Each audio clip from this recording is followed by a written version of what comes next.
शिलेदार। दिग्रस नगर परिषद निवडणुकीच्या पार्श्वभूमीवर आज शिवसेनेच्या वतीने आयोजित करण्यात आलेल्या कॉर्नर सभेत पालकमंत्री संजय राठोड हे उपस्थित होते।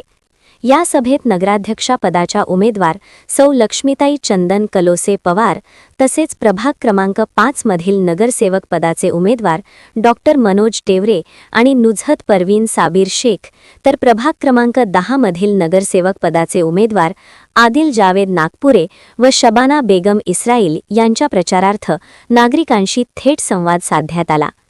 यावेळी शिवसेनाच्या धोरणांची माहिती देण्यात आली। दिग्रस शहराच्या सर्वांगीण विकासासाठी पुढील काळात राबविण्यात येणाऱ्या विविध विकास कामांची रूपरेषा नागरिकांसमोर मांडण्यात आली।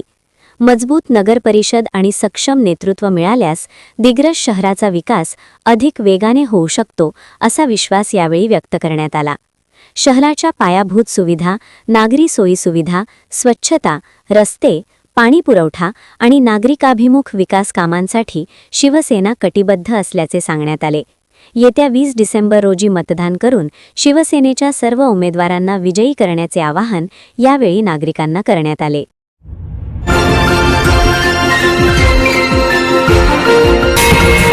विदर्भ न्यूज मराठी, सकारात्मकतेचा शिलेदार।